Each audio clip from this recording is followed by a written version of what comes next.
औज़ुबिल्लाहिमिनश्शैतानिर्रजीम बिस्मिल्लाहिर्रहमानिर्रहीम। अस्सलाम वालेकुम। आज का हमारा टॉपिक है time dependent perturbation theory. Previously हम पर्टर्बेशन थ्योरी के बारे में पढ़ चुके हैं कि बेसिकली पर्टर्बेशन क्या होती है। जब भी आप किसी सिस्टम को किसी इलेक्ट्रिक फील्ड या मैग्नेटिक फील्ड की प्रेजेंस में रखते हैं और उसकी वजह से उस सिस्टम पे कोई इफेक्ट आता है, उसको हम पर्टर्बेशन कहते हैं। लेट्स सपोज हम एक सिस्टम ले लेते हैं, जैसे एटम है। एटम को जब हम कोई इलेक्ट्रिक फील्ड देंगे तो फिर क्या होता है, उसके एनर्जी लेवल्स में स्प्लिटिंग होती है। एनर्जी लेवल्स में जो स्प्लिटिंग है उसकी वजह से जो इलेक्ट्रॉन्स हैं वो किसी लोअर लेवल से हायर लेवल में चले जाते हैं।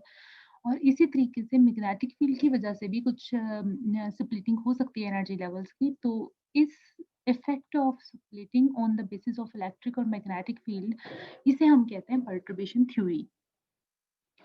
तो प्रीवियसली हमने पर्टर्बेशन थ्योरी के बारे में पढ़ा और हमने देखा कि किस तरीके से पर्टर्बेशन को हम सॉल्व कर सकते हैं। और उसमें हमने टाइम इंडिपेंडेंट फैक्टर को देखा था, यानी हमारा जो ऑपरेटर था या जो हमारा वेव फंक्शन था, वो दोनों ही चीज़ें टाइम के साथ इवॉल्व नहीं हो रहे थे, वो कांस्टेंट थे टाइम के हिसाब से, इसलिए हम उनको इंडिपेंडेंट कह रहे थे। अब हम देखेंगे इसमें कि अगर हमारे पास कुछ ऐसी पर्टर्बेशन आ जाती है जो टाइम के साथ-साथ चेंज हो रही है, फिर हमें इसको कैसे सॉल्व करना है। तो सबसे पहले हम देखते हैं कि अगर हम सिस्टम की बात करें और उसमें स्पेशली एनर्जी की बात करें, तो हम एनर्जी ऑपरेटर से स्टार्ट करेंगे। हमारे पास जो एनर्जी ऑपरेटर है, this is represented as Hamiltonian, और ये स्प्लिट हुआ हुआ है 2 पार्ट्स में, एक एच नॉट है और एक वीटी है। एच नॉट यहाँ पर हैमिल्टोनियन है अनपर्टर्ब्ड सिस्टम का, यानी जिसका जो सॉल्यूशन है वो हमें नोन है, एग्जैक्ट सॉल्यूशंस ये देता है और इसमें किसी किस्म की पर्टर्बेशन नहीं है और ये टाइम इंडिपेंडेंट है। जबकि वीटी यहाँ पर जो है, this is actually a very weak perturbation, और ये रिप्रेजेंट कर रहा है कि सिस्टम पर्टर्ब हो गया है, उसको कोई ना कोई पर्टर्बेशन दी गई है और ये टाइम डिपेंडेंट है। तो हम देखते हैं जो ये एच नॉट है जिसकी हम बात करें कि ये एग्जैक्ट सॉल्यूशन देता है, अगर इसको हम किसी स्टेट फंक्शन पर अप्लाई करते हैं तो इसके नतीजे में हमें आइगन वैल्यूज मिलती हैं किसकी, एनर्जी की। और यहाँ पर अगर हम कुछ ऐसे स्टेट फंक्शन की बात करें जो कि टाइम डिपेंडेंट है, तो उसके लिए हमारे पास जो ऑप्शन आएगा या जो सॉल्यूशन आएगा, that will be exponential minus iota t h naught over H cut into psi n state vector. और जब ये एच नॉट साई पर अप्लाई होता है तो ये हमें फाइनली ई एन की फॉर्म में दे देता है। तो ये देखें कि ये हमारे पास वो स्टेट फंक्शन है that is evolving with respect to time, और जब इसके ऊपर कोई ऑपरेटर को हम अप्लाई करते हैं तो हमें आइगन वैल्यू ई एन मिली हुई है उस ऑपरेटर की जो हमारे पास टाइम इंडिपेंडेंट है। अब आप ये देखें कि ये जो सिस्टम है, when it is subjected to small perturbation, जिसको हमने वीटी कहा है, और क्योंकि स्मॉल पर्टर्बेशन और very short interval of time के लिए है, टाइम हमारे पास चेंज हो रहा है 0 से लेके tau तक। और यहाँ पर ये जो पर्टर्बेशन है, this is so small that जो अनपर्टर्ब सिस्टम है उससे इसकी वैल्यू बहुत कम है, यानी ये बहुत ही वीक पर्टर्बेशन है for very short interval of time. अच्छा, अब इसमें देखने वाली बात ये है कि ये बीटी जो इंटरैक्शन है, ये पर्टर्बेशन का जो इंटरैक्शन है, ये सिर्फ वैलिड है इस टाइम इंटरवल 0 से t के लिए। अगर जो t है दिस इज़ लेस देन 0, तो फिर भी ये वैलिड नहीं होगा, और अगर ये t ग्रेटर देन t है, कैपिटल T है, तो फिर भी ये वैलिड नहीं होगा। इसका मतलब ये है कि लेट्स से आप उस सिस्टम को पर्टर्ब करें और आपने उसको जो एनर्जी दी है, इलेक्ट्रिक एनर्जी या मैग्नेटिक एनर्जी, वो कोई 2 सेकंड के लिए दी है। तो ये 2 सेकंड आपका टाइम इंटरवल हो गया है। तो 2 सेकंड से ज़्यादा टाइम के लिए अगर आप उसको पर्टर्ब करते हैं, तो ये हो सकता है उसमें ट्रांज़िशन ना हो या वो किसी अपर स्टेट में चला गया, तो अब हमेशा के लिए वो वहाँ बैठा रहे। तो इस केस में आपके पास एक ख़ास टाइम इंटरवल रिक्वायर है। इस 2 सेकंड से या 5 सेकंड से ज़्यादा टाइम हो जाएगा तो भी पर्टर्बेशन आपके पास इफ़ेक्ट नहीं करेगी, और अगर इससे कम होगा टाइम तो भी पर्टर्बेशन का जो इफ़ेक्ट है वो 0 होगा। तो इसका मतलब ये हुआ हमारे कहने का कि एक ख़ास टाइम इंटरवल है जिसमें हमारे पास ये जो पर्टर्बेशन है ये वैलिड है, जिसमें एच नॉट अनपर्टर्ब्ड सिस्टम का हैमिल्टोनियन है और वीटी पर्टर्ब्ड सिस्टम का है। अब हम इसको with respect to Schrodinger wave equation लिख लेते हैं। ये हमारे पास इक्वेशन ऑफ मोशन है according to Schrodinger wave equation, जो आयोटा एच का d psi t over d t है, और यहाँ पर हमने एच की value h naught plus v t की फॉर्म में लिख दी है। तो ये हमारे पास एक इक्वेशन ऑफ मोशन आ गई है। अब हमें ये देखना है कि एच नॉट जब साई पर अप्लाई होता है वो तो सिंपल सी बात है, हमें ई दे देगा ना आइगन वैल्यू। लेकिन अब हमें ये देखना है कि ये जो वी टी है पर्टर्बेशन, इसका जो इफेक्ट है वो कैसा होगा इस सिस्टम के ऊपर। और ये इंटरेक्शन होगा सिस्टम का जब किसी small external source of perturbation के साथ, तो ये कैसा इफेक्ट शो करेगा। तो इसके इफ़ेक्ट को शो करने के लिए हम मुख्तलिफ तरीके जो है अडॉप्ट करेंगे। और इसका इफ़ेक्ट का मतलब क्या है? यानी आपने किसी भी सिस्टम को या किसी भी एटम को कोई एनर्जी दी, पहले वो किसी अनपर्टर्ब्ड स्टेट में था, लोअर स्टेट में था, वो एनर्जी लेकर उसकी ट्रांज़िशन हो गई किसी हायर स्टेट में, और वो हायर स्टेट भी अनपर्टर्ब्ड स्टेट है। यानी आप उसको पर्टर्बेशन नहीं दे रहे हैं। लाइक उसके ऊपर आप नहीं कर रहे, यानी आपने एक उसको किसी भी तरीके से एनर्जी दी है, चाहे वो इलेक्ट्रिकल एनर्जी थी, चाहे वो मैग्नेटिक एनर्जी थी, या कोई फोटॉन से आपने इंटरैक्ट करवाया है। तो जो लोअर एनर्जी स्टेट का इलेक्ट्रॉन था वो हायर एनर्जी स्टेट में चला गया है, और आपने एक स्मॉल टाइम के लिए ये फ़ील्ड इसके ऊपर अप्लाई किया था। अब आपने उसके ऊपर अप्लाई नहीं किया होगा, तो आपने ये देखना है कि ये कैसे इंटरैक्शन इसका होता है। तो उसके लिए फिर हमारे पास स्टेट फंक्शन जो है उसको हम एक्सपैंड कर सकते हैं in terms of its coefficients. और ये हमारे पास एक ऐसा स्टेट फंक्शन है जो टाइम डिपेंडेंट है। यहाँ से हम इन कोएफिशिएंट्स की एम्स की वैल्यूज़ निकालते जाएँगे, तो हमें ये स्टेट फंक्शन की वैल्यू मिलती जाएगी परटर्ब्ड सिस्टम की। लेकिन हमारे पास एक और तरीका भी है जिसके तहत अब हम अपना काम करेंगे, जो कि श्रोडिंगर इक्वेशन ऑफ मोशन है डिराक इंटरैक्शन में। डिराक इंटरैक्शन हम अप्लाई करते हैं जब हमारे पास स्टेट फंक्शन और ऑपरेटर दोनों ही डिपेंड इवॉल्व करते हैं टाइम के साथ, टाइम डिपेंडेंट है। तो अब हम देखते हैं कि अगर ये इवॉल्व करेंगे टाइम के साथ, तो हमारे पास हम इंटरैक्शन पिक्चर की बात करेंगे, और ये श्रोडिंगर वेव इक्वेशन को हम डिराक इंटरैक्शन में लिख लेंगे। डिराक इंटरैक्शन के अकॉर्डिंगली हम लिखेंगे जी आयोटा एच का d psi t over d t is equal to v i into psi t. यहाँ पर ये वी आई इंटरैक्शन पिक्चर है ऑपरेटर की, पर्टर्बेशन के ऑपरेटर की। तो हम साई टी आई को कैसे लिखते हैं, जिसमें टाइम का एक्सपोनेंशियल आता है, साथ में टाइम डिपेंडेंट गेट स्टेट होती है। इसी तरीके से वी आई में भी हमारे पास इस फॉर्म में हमने कुछ रिजल्ट्स निकाले थे, जिसमें exponential iota t h naught over H cut और माइनस वाली फॉर्म में आते हैं। टाइम एवोल्यूशन इक्वेशन को हम प्रीवियसली ये डिस्कस कर चुके हैं कि उसको हम किस तरीके से रिप्रेजेंट करते हैं। जैसे दिस साई टी जो है आपके पास एक गेट स्टेट है, this is equal to this time evolution operator into the psi t i. Psi t i का मतलब है कि इनिशियल टाइम, और साई टी वो टाइम है जिसमें फाइनल टाइम पे वो आ गया हुआ है। अब हम इसको इक्वेशन नंबर 8 को डिराक इंटरैक्शन पिक्चर के तौर पर लिखेंगे, तो कैसे आएगा हमारे पास, this i t i interaction will be equal to, इसके साथ हम exponential iota t h naught over H cut लगाएंगे, साथ में हमारे पास ये टर्म आएगी टाइम एवोल्यूशन की, और साथ में हमारे पास इनिशियल टाइम आएगा। अगर हम इसको लिखना चाहें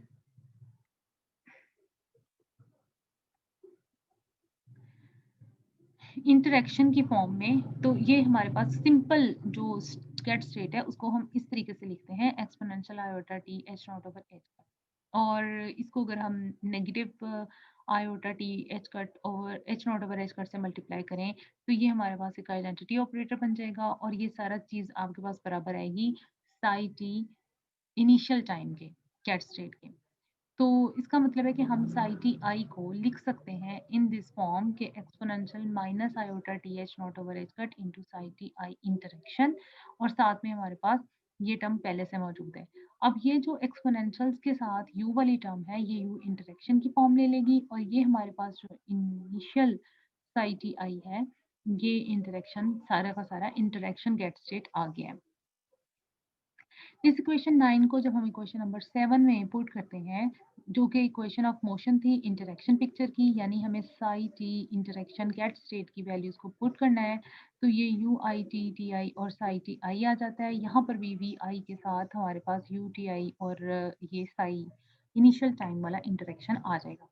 हम ले लेते हैं इसमें से इसके कोएफिशिएंट्स, या सेकंड मेथड हमारे पास क्या है कि हम इसको bra state psi t i interaction के साथ मल्टीप्लाई कर देते हैं दोनों साइड पर, तो फिर यहाँ पर वैल्यू 1 हो जाएगी, और we will be left with this iota का d u over d t is equal to v i and u i. ये हमारे पास आ जाता है। अब इसको हम क्या करेंगे, इसका हम लेंगे इंटीग्रल। हम इसको थोड़ा रीअरेंज करेंगे इक्वेशन को और इसको हम इंटीग्रेट कर लेंगे और इंटीग्रल फॉर्म में हमारे पास इंटरेक्शन पिक्चर के साथ जो पर्टर्बेशन है वो आ जाएगी। करना क्या है कि हम आयोटा एच कट को दूसरी साइड पे ले जाते हैं और वो minus iota over H cut हो जाएगा। फिर डी टी को भी मल्टीप्लाई कर देते हैं और इसको इंटीग्रेट कर लेते हैं इनिशियल टाइम और किसी टाइम टी के दरमियान। तो हमारे पास ए यू आई इंटीग्रेट होने के बाद वैल्यू देगा T t I minus you और यहाँ पर दोनों ही आपके पास t1 इंटू टी आई आ जाएगा, यानी दोनों ही इनिशियल टाइम है। तो एक जैसे टाइम्स जब u के साथ आ जाते हैं तो ये आइडेंटिटी हमें आंसर दे देता है, यानी 1 बन जाएगा। और ये जो टर्म है this is minus iota over h का टी आई 1 टू टी और वी आई टी प्राइम और u i T prime t i d T prime आ जाएगा। तो यहाँ पर अब 1 जो है दूसरी साइड पे चला गया और ये हमारे पास एक इक्वेशन आ गई है जो कि हमें दे रही है इंटरेक्शन टर्म को, पर्टर्बेशन की इंटरेक्शन टर्म को, जिसमें हम वैल्यूज पुट करेंगे और हम अप्रोक्सीमेशंस लगाते जाएंगे। ये वी आई टी प्राइम जो है ये बहुत स्मॉल क्वांटिटी है, स्मॉल पर्टर्बेशन, और ये इटरेटिव है। इटरेटिव का मतलब ये कि हम इसे first order, second order, third order, कई किस्म की जो पर्टर्बेशन है वो फाइंड कर सकते हैं। तो अगर हम सबसे पहले इस you interaction t prime t आई को 1 पुट कर देते हैं तो हमारे पास फर्स्ट ऑर्डर इंटरेक्शन आ जाएगी पर्टर्बेशन। तो यू आई इंटरेक्शन और इसके साथ यहाँ 1 आएगा सुपरस्क्रिप्ट में, जिसका मतलब है ये फर्स्ट ऑर्डर है। ये आपके पास रह जाएगा जी 1 minus iota over H cut और v i into d T prime. ये हमारे पास फर्स्ट ऑर्डर अप्रोक्सीमेशन है। अगर हम सेकंड ऑर्डर अप्रोक्सीमेशन मालूम करना चाहते हैं तो हम यहाँ पर यू आई टू लेंगे और यहाँ से ये यू आई जो है ये 1 बन जाएगा और इस यू आई 1 में हम ये यू आई 1 फर्स्ट अप्रोक्सीमेशन वाली वैल्यू को पुट कर देंगे।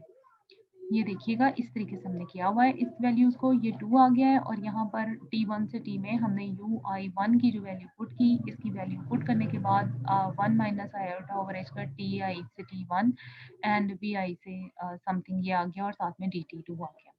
इसको जब सॉल्व करते हैं तो we get 1 minus iota over h का t1 to t, then v interaction t prime D T prime 1 के साथ मल्टीप्लाई हो गए और अब इसके साथ देखें माइनस आयोटा ओवर इसका whole square t one to t v i t one d t one और v i t two d t to.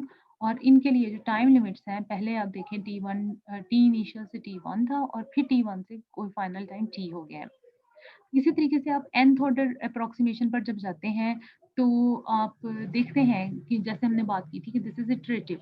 पहले में minus iota over H cut आएगा, दूसरे में minus iota over H cut square आएगा, तीसरे में ये minus iota over H cut cube हो जाएगा और ये terms v interaction t one, v interaction t two and v interaction t three हो जाएगा। और इसी तरीके से चलते हुए आप जब n पर जाएंगे तो you will get minus iota over H cut की पावर n और v interaction t1 t2 t3 और सो ऑन tn तक ये चला जाएगा।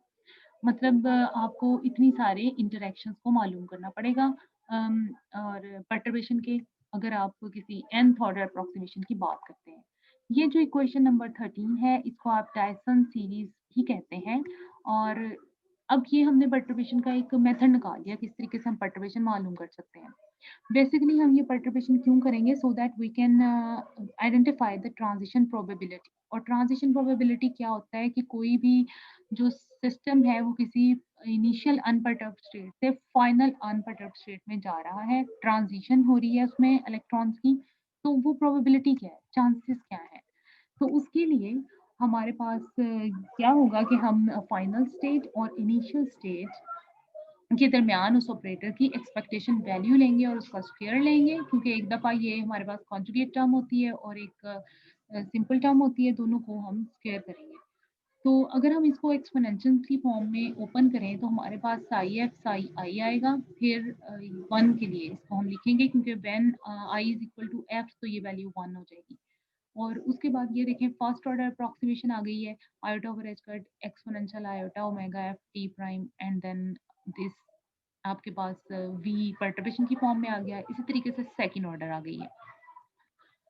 अब यहाँ से आयोटा ओमेगा की जो वैल्यू है या ओमेगा एफ जो है वो क्या है, ये आपके पास ट्रांजिशन फ्रीक्वेंसी है। और फ्रीक्वेंसी क्या होती है कि कितने नंबर ऑफ इलेक्ट्रॉन्स एक स्टेट से किसी हायर स्टेट में गए हैं, मतलब कितने नंबर ऑफ फोटॉन उसने लिए, कितनी एनर्जी उसने ली, और उस एनर्जी लेने के बाद कितने नंबर ऑफ जो इलेक्ट्रॉन्स है किसी लोअर एनर्जी स्टेट से हायर में गए हैं, यानी किसी पहली अनपर्टर्ब्ड स्टेट से किसी दूसरी अनपर्टर्ब्ड स्टेट में पहुंच गए हैं।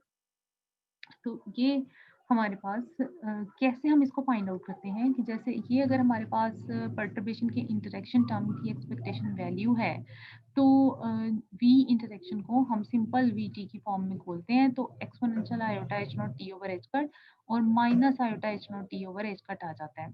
यहाँ से जब हम एच नॉट को साई के ऊपर अप्लाई करते हैं तो ये एक एग्जैक्ट सोल्यूशन हमें मिल जाता है जो कि ई एफ के बराबर आएगा, और आई पर जब अप्लाई करेंगे तो वो इनिशियल एनर्जी के बराबर आएगा। अब अगर हम इन दोनों एनर्जीज को माइनस करते हैं तो we get e f minus e i, और वो ई आई बराबर होता है एच ओमेगा आई के, एच कट ओमेगा आई के, और ई एफ बराबर होता है एच कट ओमेगा एफ के। तो ये हमारे पास इस तरह का कुछ आंसर बन जाएगा। So omega F i will be equal to e f minus e i over H cut. ये आपके पास वैल्यू बन जाएगी। किस तरीके से कि आप अब अगर यहाँ से एक्सपोनेंशियल्स के लें तो iota h naught t over H cut okay Sai F पर अप्लाई हो रहा है, minus exponential iota h not जो साई आई पर अप्लाई हो रहा है वो लेंगे, तो जो एफ पे हो रहा है उसको ई एफ कह देंगे, और ये आपके पास ई आई बन जाएगा। तो ई f minus e I by h cut will take the form of omega fi. Finally आपके पास आ जाएगा exponential iota omega fi t इस जगह पर। तो अब आपके पास जो टर्म बन जाएगी वो फिर कैसे हो जाएगी कि this v interaction term will be equal to psi f bra, then perturbation vt, and then psi I cat state और exponential iota omega fi t prime, जहां पर omega fi transitional frequency है from initial state to the final state। अब अगर हम इसको expansion coefficients की form में ओपन करते हैं प्रोबेबिलिटी को, तो we get C F naught plus C F one plus C F two, यानी this is the transition probability of the zeroth order, this is the first approximation, this is the second approximation. ये सब हमारे पास coefficients आ जाते हैं। Zero वाला जो coefficient है ये वन के बराबर है, तब वन के बराबर है जब इनिशियल और फाइनल स्टेट एक ही है, लेकिन अगर इनिशियल और फाइनल स्टेट डिफरेंट है तो ये हमारे पास जीरो आ जाएगा। और सी एफ वन और सी एफ टू की वैल्यू हम मालूम कर लेंगे। यहाँ पर सी एफ नॉट जो है उसको हमने रिप्रेजेंट किया है गेट ब्रा फाइनल और इनिशियल स्टेट, और ये बराबर है डेल्टा फंक्शन एफ आई के, यानी अगर आपके पास आई और एफ की वैल्यू सेम है तो canonical delta will be equal to one. अगर सेम नहीं है तो this will be equal to zero, then you will apply first order approximation जो आपके पास minus iota over H cut zero to T psi F V T prime और psi आई cat state के बराबर है, साथ में exponential iota omega F I T prime D T prime आ जाएगा। ये आपके पास आप इसको इसमें वैल्यू को पुट करेंगे क्वेश्चन नंबर 16 में, तो आपको मिल जाता है p i f t is equal to minus iota over H cut, साथ में ये वाली सारी टर्म और इसका स्क्वायर। तो ये आपके पास कहलाती है ट्रांजिशन प्रोबेबिलिटी, और ये आमतौर पर हम इसमें बात कर रहे हैं फर्स्ट ऑर्डर अप्रोक्सीमेशन की। यूजुअली जो हम एटॉमिक और न्यूक्लियर फिजिक्स में स्टडी करते हैं जिन पार्टिकल्स को, तो उनके लिए फर्स्ट ऑर्डर अप्रोक्सीमेशन तक रिजल्ट्स एनर्जीज की प्रोबेबिलिटी को फाइंड आउट करने के लिए या ट्रांजिशन को फाइंड आउट करने के लिए काफ़ी होता है, क्योंकि जैसे जैसे हम हायर ऑर्डर अप्रोक्सीमेशन की तरफ जाते हैं इंटरेक्शन टर्म ऐड होती जाती हैं, और वो इंटरेक्शन टर्म्स आपके सिस्टम को या आपकी थ्योरी को या आपकी कैलकुलेशंस को टीडियस भी बना देती हैं और बहुत ज़्यादा कम्प्लेक्स भी बना देती हैं। तो आमतौर पर जो प्रॉब्लम्स हम डिस्कस कर रहे होते हैं उसमें ये फर्स्ट ऑर्डर की जो अप्रोक्सीमेशन है यही काफ़ी होती है। तो बाकी ट्रांजिशन प्रोबेबिलिटी कांस्टेंट टाइम के लिए क्या होती है या फिर किसी स्मॉल पर्टर्बेशन के लिए क्या होती है वो फिर अब हम अपने नेक्स्ट लेक्चर में देखेंगे, जिसमें हम हार्मोनिक फंक्शंस और कांस्टेंट पर्टर्बेशन कांस्टेंट टाइम के लिए जो पर्टर्बेशन है उसको स्टडी करेंगे।